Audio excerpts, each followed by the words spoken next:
Welcome back to my YouTube channel. എല്ലാവർക്കും എൻ്റെ YouTube ചാനലിലേക്ക് സ്വാഗതം. നമ്മുടെ ഇന്നത്തെ പരിപാടി എന്തെന്ന് പറഞ്ഞാൽ ബൈക്കിലൊരു യാത്രയാണ്. അത് ഒരു ബൈക്കല്ല, 3 ബൈക്കായിട്ട്. Interceptor, Dominar, RR310. അപ്പോൾ ഇപ്പം മുമ്പ് എപ്പോഴും ഗ്യാങ്ങായിട്ടൊക്കെ പുറത്ത് പോകുമായിരുന്നു. ഇപ്പോൾ പിന്നെ അങ്ങനെ ബൈക്കിൽ സോളോ ആയിട്ടാണ് പോകുന്നതെങ്കിൽ, അഥവാ സോളോ ആയിട്ടാണ് പോകുന്നത്, ഇല്ലെങ്കിൽ കാറാണ് കൂടുതൽ യൂസ് ചെയ്യുന്നത്. അപ്പോൾ ഇത്തവണ എന്തായാലും ഇപ്പോൾ ഒരു ചാൻസ് ആയിട്ട് കിട്ടി 3 ബൈക്കായിട്ട് ഒരു ഡ്രൈവ് പോകാമെന്ന്. അപ്പോൾ ഒന്ന് ഇങ്ങനെ ജസ്റ്റ് ഒരു ഡ്രൈവായിട്ട് ഇങ്ങനെ കറങ്ങി വരാമെന്ന് വിചാരിച്ചു. പിന്നെ നൈറ്റ് വ്യൂവും കാര്യങ്ങളും ഇപ്പം ഈ പറഞ്ഞ കണക്ക് ഓണത്തിൻ്റെതായതുകൊണ്ട് ഫുൾ ലൈറ്റിംഗ് ആണ് സിറ്റിയിലും കാര്യങ്ങളും എല്ലാം. അപ്പോൾ നമ്മളിപ്പോൾ സിറ്റിയിൽ പോകുന്നില്ല, ബൈപ്പാസിൽ തന്നെയാണ്. ബൈപ്പാസിൽ എങ്ങനെയുണ്ട് എന്ന് നോക്കാം. അപ്പോൾ നമ്മൾ ഡൊമിനോർ ഇപ്പം നമ്മുടെ കൂടെ ഉണ്ട്. ഇനിയിപ്പോൾ വഴിയിൽ നിന്ന് നമ്മുടെ ഇൻ്റർസെപ്റ്ററിനെ പിക്ക് ചെയ്യണം. പിന്നെ 3 ബൈക്കായിട്ട് ജസ്റ്റ് ഒരു ഡ്രൈവ് പോയിട്ട് തിരിച്ചു വരാം. അപ്പോൾ നമ്മുടെ വീഡിയോയിലോട്ട് നമുക്ക് കിടക്കാം. ഓക്കെ, നമ്മൾ ഡൊമിനോറിൻ്റെ ഓണറിനെ ചിലപ്പം നന്നായിട്ട് അറിയായിരിക്കും. ഇപ്പം വീഡിയോയിൽ ഇപ്പോൾ ഹെൽമെറ്റ് വെച്ചിരിക്കുന്നതുകൊണ്ട് അറിയാത്ത, നമ്മളെ ലാസ്റ്റ് വീഡിയോയിൽ നമുക്ക് ഹെവി ട്രക്ക് കിട്ടിയില്ലേ, വലിയ വണ്ടി, അശോക് ലൈലാൻഡിൻ്റെ. ആ ലൈലാൻഡിൻ്റെ ഡ്രൈവറാണ്. അവൻ്റെ വണ്ടി ഡൊമിനോറാണ്. മുമ്പ് 2022 മോഡൽ. ആ വണ്ടിയുടെ റിവ്യൂ ആയിട്ട് ഞാൻ ഇടുന്നുണ്ട്. ഇപ്പം നമ്മൾ ജസ്റ്റ് ഒരു ഡ്രൈവ് എന്തായാലും എടുക്കും ആ വണ്ടി. ഇപ്പം എൻ്റെ വണ്ടിയാണ് ഞാൻ ഉപയോഗിക്കുന്നത്. അതിനുശേഷം അവൻ്റെ വണ്ടി എടുക്കും. ഇപ്പം നമ്മൾ ഇൻ്റർസെപ്റ്ററിനെ കണ്ടുമുട്ടി, അവൻ്റെ വണ്ടി എടുത്ത് പോകാൻ പറഞ്ഞായിരുന്നു. അപ്പോൾ മുംബൈ പിറക്കായിട്ട് പയ്യെ ഓടിപ്പോവാന്ന് വിചാരിച്ചു. ഇനിയിപ്പോൾ കുറച്ച് കഴിഞ്ഞിട്ട് വണ്ടി നമ്മൾ സ്വാപ്പ് ചെയ്യും. ഒന്നെങ്കിൽ ഞാൻ ഇൻ്റർസെപ്റ്റർ എടുക്കും, ഇല്ലെങ്കിൽ ഡൊമിനോർ എടുക്കും. ഇൻ്റർസെപ്റ്റർ നമ്മൾ ഓൾറെഡി ഡ്രൈവ് ചെയ്ത വീഡിയോ നമ്മൾ എന്തായാലും നമ്മുടെ ചാനലിൽ മുമ്പത്തെ 2-3 വീഡിയോ മുമ്പ് നമ്മൾ അപ്ലോഡ് ഓൾറെഡി ചെയ്തിട്ടുണ്ടായിരുന്നു.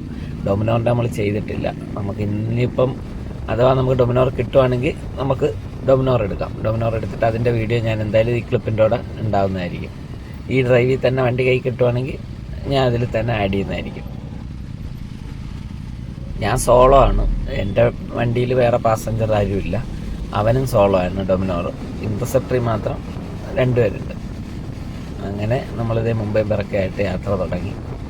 ജസ്റ്റ് ഒരു ഡ്രൈവായിട്ട് ഇറങ്ങിയതാണ്. ഒരു ടീ എല്ലാം കുടിക്കുക, തിരിച്ചു വരിക എന്നുള്ള ആ ഒരു മൈൻഡ് സെറ്റിൽ, ഒരു ചായ കുടിക്കുക, തിരിച്ചു വരിക എന്നുള്ള രീതിയിൽ. കാര്യം ടൈം കുറവാണ്, എല്ലാവർക്കും സമയം കുറവാണ് മൊത്തത്തിൽ.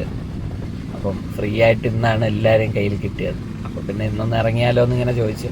പിന്നെ എന്താ ഇറങ്ങാമെന്നും പറഞ്ഞു അങ്ങനെ അങ്ങ് സ്റ്റാർട്ട് ചെയ്തതാണ്. പിന്നെ വണ്ടി എടുക്കുക പോകാമെന്നുള്ളൊരിതായി. അവൻ്റെ ഡൊമിനോർ അങ്ങനെ വലിയ യൂസ് ഇല്ല, ഒട്ടും യൂസ് ഇല്ല. വണ്ടി ഒതുക്കി വെച്ചിരുന്ന മുമ്പ് എടുത്ത സമയത്തൊക്കെ നല്ല ഓട്ടമായിരുന്നു വണ്ടി. കിലോമീറ്റർ 40,000-50,000 മേലും കണ്ട ആ വണ്ടി കിലോമീറ്റർ. അവൻ്റെ യൂസർ റിവ്യൂ എന്തായാലും അവൻ്റെ തന്നെ ചോദിച്ചു മേടിക്കാം. സിംഗിൾ ഹാൻഡ് ഡ്രൈവാണ് വണ്ടി. വേറെ ആരും അങ്ങനെ ഓടിക്കലില്ല, ലോങ് ആയിട്ടൊന്നും ഓടിക്കലില്ല. ജസ്റ്റ് കൂടെ ഉള്ളപ്പോഴെല്ലാവരും അങ്ങനെ എടുക്കുമെന്നല്ലാണ്ട് വേറൊരാളുടെ കയ്യിൽ ഇങ്ങനെ കൊടുത്തു വിട്ട് യൂസ് ഇല്ല. അവൻ തന്നെയാണ് ഒറ്റയ്ക്ക് എല്ലായിടത്തും ലോങ്, ഓൾ കേരള എല്ലാം മിക്കപ്പോഴും പോകുന്നതാണ് അനുസരിച്ച്. മിക്കപ്പോഴും ലോങ് ബൈക്കിൽ തന്നെ പോകും, പിന്നെ ഹെവിയിൽ പോകും, കാറിൽ പോകും. അങ്ങനെ എപ്പോഴും ട്രാവലിങ്ങാണ് പുള്ളി. അങ്ങനെ നമ്മളിതേ ബൈപ്പാസിൽ കൂടെ ഇങ്ങനെ പയ്യെ യാത്ര ചെയ്യുന്ന ഒരു വണ്ടി അടുത്തൂടെ ചീറിപ്പാഞ്ഞ് പോയി.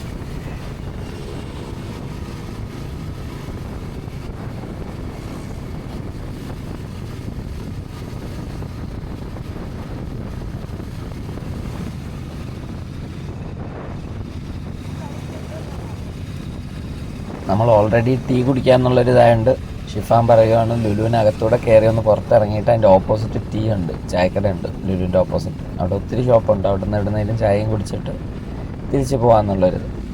അപ്പോൾ ഞാനും പറഞ്ഞ അങ്ങനെ കുഴപ്പമില്ല, ഓക്കെ ആണെന്ന് പറഞ്ഞു. പിന്നെ എനിക്ക് ഈ മൈക്ക് വണ്ടിയിൽ ക്ലാരിറ്റി നല്ല കുറവായിരിക്കും. കാര്യം എയറിൻ്റെ ഇൻടേക്ക് ഭയങ്കരമായിട്ട് വരുന്നതുകൊണ്ട് സൗണ്ട് വോളിയം കുറവായിരിക്കും വീഡിയോയിൽ ബൈക്കിൽ യൂസ് ചെയ്യുമ്പോൾ. കാറ് പ്രശ്നമില്ല, അല്ലാണ്ട് വ്ളോഗ് ചെയ്താലും പ്രശ്നമില്ല. പക്ഷേ എനിക്ക് ബൈക്കിൽ എനിക്ക് മൈക്ക് കറക്റ്റ് അല്ല എൻ്റെ. അപ്പോൾ സൗണ്ട് ഒട്ടും കിട്ടത്തില്ല, ഭയങ്കരമായിട്ട് സൗണ്ട് ലാഗാണ് വരുന്നത്. അത്യാവശ്യം നല്ലൊരു മൈക്ക് എടുക്കണം. ഇപ്പോൾ എൻ്റെ കയ്യിൽ നല്ലൊരു മൈക്കല്ല ഇരിക്കുന്നത്, ലോക്കൽ മൈക്കാണ് ഇപ്പോഴും യൂസ് ചെയ്തുകൊണ്ടിരിക്കുന്നത്. അതിൽ ഈ പറഞ്ഞ കണക്ക് എയർ ഭയങ്കരമായിട്ട് പിടിക്കും. സൗണ്ട് ക്വാളിറ്റി നല്ല ഡിഫറെൻറ്റാണ്. പിന്നെ കുറേശ്ശെ എല്ലാം അപ്ഗ്രേഡ് ചെയ്യാം. ഇപ്പോൾ ക്യാമറയുടെ ക്ലാരിറ്റി അത്യാവശ്യം കൂടിയിട്ടുണ്ടെന്നാണ് എല്ലാവരും പറയുന്നത്, കമൻറ്റിലായാലും അല്ലാതെ. ക്യാമറ ഞാൻ ഓൾറെഡി ചേഞ്ച് ചെയ്തായിരുന്നു. അപ്പം ഇപ്പോൾ ക്വാളിറ്റിയിലും ഡിഫറൻസ് ഉണ്ട്. മുമ്പത്തെ വീഡിയോസ് പോലെയല്ല, ഇപ്പോൾ ക്വാളിറ്റി അത്യാവശ്യം കാണുന്നുണ്ട്. പിന്നെ എന്തെങ്കിലും കാര്യങ്ങളുണ്ടെങ്കിൽ കമൻറ്റ് ചെയ്ത് കഴിഞ്ഞാൽ അതിനനുസരിച്ച് എനിക്ക് അപ്ഡേറ്റ് ചെയ്യാൻ പറ്റും, അപ്ഗ്രേഡ് ചെയ്യാനും പറ്റും. നമ്മൾ ഇനിയിപ്പോൾ ലോങ് പോകുന്ന വീഡിയോസ് എല്ലാം എടുക്കുന്നതായിരിക്കും. ഇപ്പം എന്താ പറയുക, ഇപ്പോൾ കൂടുതലും നമ്മൾ ഈ ബൈപ്പാസിൽ കിടന്ന് തന്നെയാണ് എപ്പോഴും അങ്ങോട്ടും ഇങ്ങോട്ടും പോക്കും വരവെല്ലാം. ഇനിയിപ്പം ഫ്രീ ടൈമൊക്കെ കിട്ടുന്ന ടൈമിന് ലോങ് ആയിട്ട് പോവുകയും ഈ പോകുന്നിടത്തുള്ള വീഡിയോസും കാര്യങ്ങളും എല്ലാം എടുത്ത് ഞാൻ ഷെയർ ചെയ്യുന്നതായിരിക്കും. ഇപ്പോൾ ഇവിടെ ഓണത്തിൻ്റെതായതുകൊണ്ട് ഫുൾ ലൈറ്റിംഗ് ആണ്, അടിപൊളിയാണ്. ഇപ്പോൾ ട്രിവാൻഡ്രം സിറ്റി കാണാൻ നമ്മളിപ്പോൾ സിറ്റി പോയില്ല, ഇനിമേൽ പോകത്തേ ഉള്ളൂ.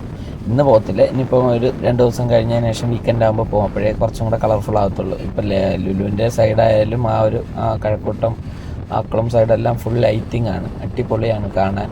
അപ്പം നമ്മൾ ഫ്രീക്വൻറ്റ് ഇവിടെ ഓടുന്നതുകൊണ്ട് പിന്നെ എൻ്റെ വീഡിയോ കാണുന്നവർ മിക്കവരും ഇവിടെ ഈ പരിസരത്ത് ഇല്ലാത്തവരാണെങ്കിൽ അവർക്കിത് കൂടുതലായിട്ട് എൻകറേജ് ആയിരിക്കും കാണാനും വരാനും എല്ലാം. അതുകൊണ്ടാണ് ഞാൻ വീഡിയോ പിന്നെയും വീഡിയോസ് ഒരേ ഏരിയ തന്നെ കവർ ആയാലും പിന്നെയും ഇടും. കാര്യം നമുക്ക് ഇവിടെ നിന്ന് ലെഫ്റ്റ് എടുത്ത് ലുലുവിനകത്ത് കയറാം, ലുലുവിൻ്റെ പാർക്കിംഗ് സൈഡിലുള്ള ലൈറ്റിങ്ങും കാര്യങ്ങളെല്ലാം കാണാം.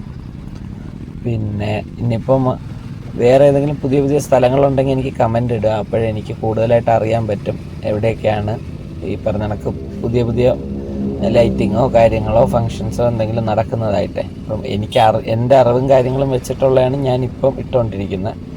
പിന്നെ സിറ്റിയിലൊക്കെ ഓൾറെഡി ലൈറ്റിംഗ് തുടങ്ങി, 10 days ലൈറ്റിംഗ് ഉണ്ട്. പിന്നെ ബീച്ചിൽ കാര്യങ്ങളും അവിടെ എല്ലാം നമ്മൾ പോകുന്നതായിരിക്കും. ഇവിടെ ഇപ്പോൾ ഇത് കാണാനായിട്ട് നല്ല വിഷ്വൽ ക്ലാരിറ്റി ഉണ്ട്, നല്ല രസമുണ്ട്. ഇത് നമ്മൾ നേരിട്ട് കാണുന്ന കണക്കായിരിക്കും എൻ്റെ ക്യാമറയിലും കിട്ടുന്നത്.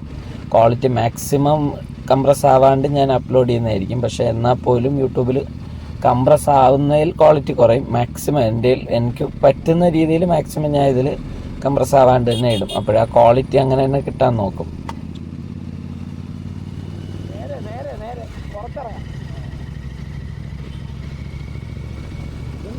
എയർപോർട്ടാടാ,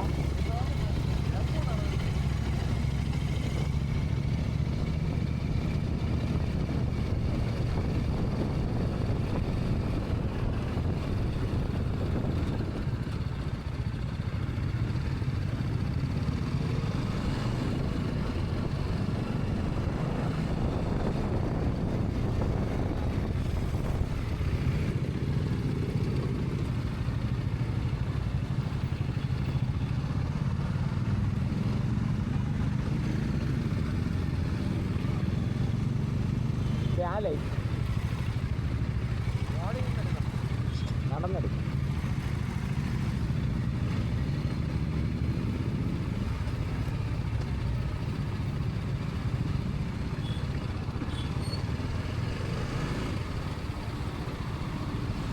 നമുക്കിവിടെ നിന്ന് ഇറങ്ങിയിട്ട് നമ്മുടെ വണ്ടി ഇതിൻ്റെ ഓപ്പോസിറ്റ് സൈഡ് പോയി ഒരു ചായയും കുടിച്ചിട്ട് തിരിച്ച് വീട്ടിൻ്റെ അങ്ങോട്ടത്തേക്ക് പോവാം. ചിലപ്പോൾ വീട്ടിൽ പോകും, ഇല്ലെങ്കിൽ അവിടെ നിന്ന് വേറെ എന്തെങ്കിലും പരിപാടി ഉണ്ടെങ്കിൽ പിന്നെ അങ്ങോട്ട് പോകും. അപ്പം നമുക്ക് ഇവിടുന്ന് അണ്ടർ പാസേജ് ഉണ്ട് ലുലുവിൻ്റെ അവിടെ നിന്ന്. ബൈപ്പാസ് കയറാണ്ട് തന്നെ അണ്ടർ പാസേജ് വഴി അടിയിൽ കൂടെ കറങ്ങി അപ്പുറത്ത് വരാൻ പറ്റും. ഈസി ഷോർട്ട് കട്ടാണിത്. അപ്പോൾ വലിയ തിരക്കുമില്ല, ഒരു കുഴിയുണ്ടെന്നേ ഉള്ളൂ, വേറെ പ്രശ്നമില്ല, തിരക്ക് കുറവാണ്. പിന്നെ ഡേ ടൈമൊക്കെ ഇവിടെ ചെക്കിങ് ഉണ്ടാവും, നൈറ്റ് ചെക്കിങ് കുറവാണ്. ഡേ ടൈം എപ്പോഴും ചെക്കിങ് ഉണ്ടാവും. ഹെൽമെറ്റ് കാര്യത്തിനെല്ലാം പിടിക്കും, ഫൈനൊക്കെ കിട്ടും. നമുക്കെല്ലാം വേറെ ഇടയ്ക്ക് കാണലുണ്ട്. പിന്നെ ഇപ്പോൾ ബൈപ്പാസിലെല്ലാം ഇൻ്റർസെപ്റ്റർ നിന്ന് സ്പീഡ് ക്യാമറാസ് വെച്ച് അവർ ഓൾറെഡി ക്യാമറ ഇല്ലാത്ത ഭാഗത്തെല്ലാം നിന്ന് ക്യാപ്ചർ ചെയ്യുന്നുണ്ട്. ഫൈൻ കിട്ടുന്നുമുണ്ട്. ഫൈൻ കിട്ടിയവരെ നമുക്കറിയാം, അവർ നമ്മളെ പറഞ്ഞ ഇൻഫർമേഷനാണ് ഞാനിങ്ങോട്ട് പാസ് ചെയ്യുന്നത്. സ്പീഡൊക്കെ എപ്പോഴും ഓടിക്കുമ്പോൾ കൺട്രോൾ ചെയ്ത് ഓടിക്കുക. 80 ആണ് ഇവിടെ ലിമിറ്റ് വരുന്നത്. 80, 50, 60 ബൈപ്പാസിൻ്റെ എല്ലാം. നമുക്ക് ഇവിടെ നിന്നൊരു ചായ വണ്ടി ഒതുക്കി വെച്ചിട്ട് ചായ കുടിക്കാം. ഇവിടെ ഈ ചായ ബ്രോയിൽ കയറി ചായ കുടിക്കാം. വണ്ടി ഇവിടെ വയ്ക്കാൻ പറ്റത്തില്ല, ഇത് അവിടെ ഫുള്ളാണ്. പിന്നെ ഇതൊരു ഫ്ലാറ്റിൻ്റെ എൻട്രൻസ് ആണ്, അപ്പോൾ ഈ ഭാഗത്ത് വണ്ടി വയ്ക്കാൻ പറ്റും.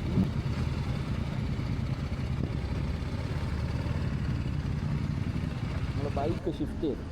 എൻ്റെ RR ആണ് എടുക്കുന്നത്, അതിൻ്റെ ഡൊമിനോർ ഉണ്ട്.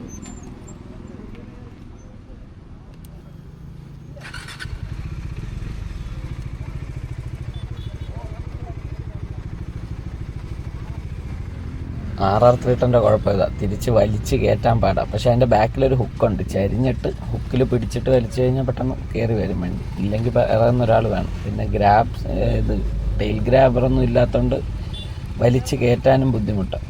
ടെയിൽ ലൈറ്റിൽ പിടിച്ചു കഴിഞ്ഞാൽ അത് പൊട്ടിപ്പോവും. പിന്നെ പില്ലിയൻ അഡ്ജസ്റ്റ് ചെയ്തിരിക്കാൻ പറ്റും. ചെറിയൊരു സീറ്റാണ് RR 310, പയ്യെ അഡ്ജസ്റ്റ് ചെയ്തിരിക്കാം. അപ്പം ഇൻ്റർസെപ്റ്റർ പോയി, RR പോകാൻ പറഞ്ഞു.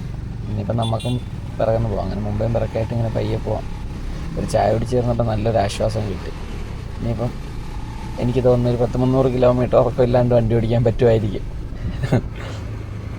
നമ്മളെ വണ്ടിയിൽ ഈ കൂട്ടത്തിൽ ഇപ്പം ഈ 3 വണ്ടിയിൽ ഏത് വണ്ടിക്കാണ് കൂടുതൽ ലുക്കും കാര്യങ്ങളും ഡ്രൈവിലുള്ളതെന്നുള്ളത് കമൻറ്റ് ചെയ്യുക. ഓക്കെ, ഈ ഇൻ്റർസെപ്റ്ററിൻ്റെ സൗണ്ട് അസാധ്യ സൗണ്ടാണ്. അടിപൊളി വണ്ടിയാണ്, നല്ല സ്മൂത്ത് സൗണ്ടാണ്, നല്ല സൗണ്ടാണ്. വണ്ടി ഓടിക്കുമ്പോഴും നല്ല സൗണ്ടാണ്, പുറമേ കേൾക്കാനും നല്ല സൗണ്ടാണ്. പിന്നെ ഈ നമ്മളെ മൈക്ക് അത് എത്ര ക്യാപ്ചർ ചെയ്യുമെന്നുള്ളത് അറിയത്തില്ല. ഇല്ലെങ്കിൽ അത്യാവശ്യം നല്ലൊരു മൈക്ക് മേടിച്ചിട്ട് ഇതിൻ്റെയൊക്കെ വോയിസും വോക്കലും ഞാൻ ക്യാപ്ചർ ചെയ്തിടേണ്ടി വരും. ഇതേ ഒരു വണ്ടിയാണെങ്കിൽ കൊണ്ട് പെട്ടെന്ന് ക്രോസ് ചെയ്തു. പക്ഷെ കുഴപ്പമില്ല, നമ്മളത് ശ്രദ്ധിച്ചാൽ ഓടിക്കുന്നത്, അതുകൊണ്ട് ബുദ്ധിമുട്ടില്ല. പക്ഷെ എന്നാലും ഇങ്ങനെ കയറി കഴിഞ്ഞാൽ സഡൻലി ചിലപ്പോൾ ബ്രേക്ക് കിട്ടിയില്ലെങ്കിൽ, കാരണം ടെയിൽ ഗേറ്റിംഗ് ആണ്. ഇതിനാണ് ടെയിൽ ഗേറ്റിംഗ്. ലൈൻ ഡിസിപ്ലിൻ ഇല്ലാണ്ട് വന്നിട്ട് ടെയിൽ ഗേറ്റ് ആവുകയാണ്. ഞാൻ ടെയിൽ ഗേറ്റ് ആവുകയാണ് ആ വണ്ടിയായിട്ട്. പുള്ളി ലൈൻ ഡിസിപ്ലിൻ ഇല്ലാതെ പെട്ടെന്ന് കയറി. സഡൻലി കയറുന്നത് ബുദ്ധിമുട്ടാവും, ചിലപ്പോഴും നമ്മൾ ശ്രദ്ധിക്കത്തില്ല. എത്ര നമ്മൾ ഡ്രൈവ് ചെയ്തുകൊണ്ടിരിക്കുകയാണെങ്കിൽ പെട്ടെന്ന് ഒരാൾ ഇൻഡിക്കേറ്ററിന് കയറുമ്പോഴേ വെട്ടിപ്പോകും. പക്ഷേ ഇതിൻ്റെ സൗണ്ട് കിടിലൻ സൗണ്ടാണ്, അടിപൊളി സൗണ്ടാണ് വണ്ടി ഡ്രൈവ് ചെയ്യാൻ. അത് മാത്രമല്ല നല്ല കംഫർട്ടാണ്, സ്ട്രെയിറ്റ് ആയിട്ട് ഇങ്ങനെ ഇരിക്കുന്നുണ്ട്. ഡൊമിനോർ നല്ല കംഫർട്ടാണ് ഇത്. പക്ഷേ RR കൈ ഇച്ചിരി തരിപ്പുണ്ട്, കൈയും ഷോൾഡർ പെയിനും ഉണ്ട്. അത് യൂസ്ഡ് ആവും, നമ്മൾ ഉപയോഗിച്ച് വരുമ്പോൾ നമുക്ക് ബുദ്ധിമുട്ടില്ല. ആദ്യത്തെ ഒരു 1000 കിലോമീറ്ററൊക്കെ RR 310 നമുക്ക് ഈ പറഞ്ഞ നമുക്ക് റിസ്റ്റ് പെയിനും വരും, ഷോൾഡർ പെയിനും ഉണ്ടാവും. പിന്നെ കുറച്ചിങ്ങനെ ലീനായിട്ടല്ലേ ഇരിക്കുന്നത്. പക്ഷേ വണ്ടി അടിപൊളിയാണ്, നല്ല വണ്ടിയാണ്. പിന്നെ ഈ ഡൊമിനോർ ഇൻ്റർസെപ്റ്ററൊന്നും ഒരു ബുദ്ധിമുട്ടോ കാര്യങ്ങളോ ഒന്നുമില്ല, സ്ട്രൈറ്റ് ആയിട്ടിരിക്കാൻ. ഡൊമിനോർ അടിപൊളിയാണ്, ലോങ് ഒക്കെ പോകാനായാലും സൂപ്പർ വണ്ടിയാണ്, ഒന്നും പറയാനില്ല. സർവീസ് മാത്രം ഒന്ന് കറക്റ്റ് ചെയ്തിരുന്നാൽ മതി. സർവീസ് സെൻറ്റർ കുറച്ച് ഡിലേയും ബാക്ക് എൻഡുമാണ്. എന്നാലും ഇപ്പോൾ വലിയ കുഴപ്പമൊന്നുമില്ല. നമ്മൾ ഒത്തിരി കാലം കൊണ്ട് ബജാജൊക്കെ യൂസ് ചെയ്യുന്നത്, എല്ലാ വണ്ടിയും യൂസ് ചെയ്യുന്നത്. എന്നാലും ബജാജാണ് നമ്മളെ തുടക്കം. NS 200 തൊട്ടാണ് തുടക്കം വന്നിരിക്കുന്നത് ബൈക്കിൽ. 220, NS 200, AS 200 2015 തൊട്ട് അങ്ങനെ ഒരു തുടക്കമാണ്. ബജാജ് വേറെ പ്രോബ്ലം ഇല്ല, പക്ഷെ വേറെ കമ്പനി വെച്ച് കമ്പയർ ചെയ്യുമ്പോൾ സർവീസ് ചെയ്യുന്നതിൽ കുറച്ച് ലാഗാന്നേ ഉള്ളൂ. പക്ഷേ വണ്ടി അടിപൊളിയാണ്, നല്ല സ്മൂത്താണ് ഡ്രൈവ് ചെയ്യാനായാലും. ഹെഡ്ലൈറ്റ് ഡൊമിനോറിൻ്റെ കിടിലാണ്, അടിപൊളി ലൈറ്റിംഗാണ്, നല്ല വെട്ടമാണ്. ബ്രൈറ്റ് അടിച്ചാലും അടിപൊളിയാണ്, ഡിമ്മിട്ടാലും അടിപൊളിയാണ്. നല്ല കംഫർട്ടായിട്ട് വണ്ടി ഓടിക്കാൻ പറ്റും. നല്ല വെയിറ്റും നല്ല ബാലൻസിങ്ങും ഉള്ളൊരു വണ്ടിയാണ്, നല്ല സ്റ്റെബിലിറ്റിയാണ്. ഒരു എത്ര നല്ല ഹൈ സ്പീഡിൽ ക്രൂസ് ചെയ്താലും വണ്ടി നല്ല സ്റ്റെബിലിറ്റിയാണ്. പിന്നെ ഞാൻ ഒരു 70-80 അകത്ത് പിടിച്ചാണ് ബൈപ്പാസ്. ഓരോ സ്പീഡിനനുസരിച്ച് കറക്റ്റ് ചെയ്തു. ഒരു 10 സ്പീഡ് എബോവ് വരും, ഇല്ലെങ്കിൽ 10 സ്പീഡ് ലെസ് വരും, അത്രയേ ഉള്ളൂ. അതാകുമ്പോൾ നമുക്ക് സ്പീഡ് ക്യാമറാസ് കാര്യങ്ങൾ ഒഴിവാക്കാൻ പറ്റും, ബുദ്ധിമുട്ടും വരത്തില്ല. സഡൻലി ഒരു ബ്രേക്കിങ്ങോ കാര്യങ്ങളോ വന്നു കഴിഞ്ഞാൽ, ഹാർഡ് ബ്രേക്കിംഗ് വന്നാലും നമുക്ക് പിടിച്ചാൽ കയ്യിൽ നിൽക്കും വണ്ടി, ഇല്ലെങ്കിൽ കയ്യിൽ നിന്ന് ചിലപ്പം പാളിപ്പോവും. എൻ്റെ വീഡിയോസ് എല്ലാവരും കണ്ടിട്ട് മാക്സിമം ഷെയർ ചെയ്യുക, ലൈക്ക് ചെയ്യുക, സബ്സ്ക്രൈബ് ചെയ്യുക. എന്നാൽ മാത്രമേ എനിക്ക് ഇനിയും വീഡിയോസ് ഇടാനായിട്ടൊരു പ്രചോദനം കിട്ടത്തുള്ളൂ. ഞാൻ എല്ലാ വീഡിയോസിലും ഓൾറെഡി പറയുന്നതാണ്, എന്നാൽ പോലും എടുത്തെടുത്ത് പറയുകയാണ്. മാക്സിമം എനിക്ക് സബ്സ്ക്രൈബറും ഈ പറഞ്ഞ കണക്ക് വ്യൂസും കിട്ടണം. ചാനൽ ഷെയർ ചെയ്യണം, ലൈക്ക് ചെയ്യണം, കമൻറ്റ് ചെയ്യണം. എന്ത് പോരായ്മ കാര്യങ്ങളുണ്ടെങ്കിലും ഇതിലിടുക, ഞാൻ അതിനനുസരിച്ച് അപ്ഡേറ്റ് ആവുന്നതായിരിക്കും. അപ്ഗ്രേഡ് ചെയ്യുന്നതാണെങ്കിൽ അങ്ങനെ ചെയ്യുന്നതായിരിക്കും. ഓക്കെ, അപ്പം എല്ലാവർക്കും എൻ്റെ ഒരു ഓണം ആശംസകൾ. 10 ദിവസം അടിച്ച് പൊളിക്കുക. ഓക്കെ.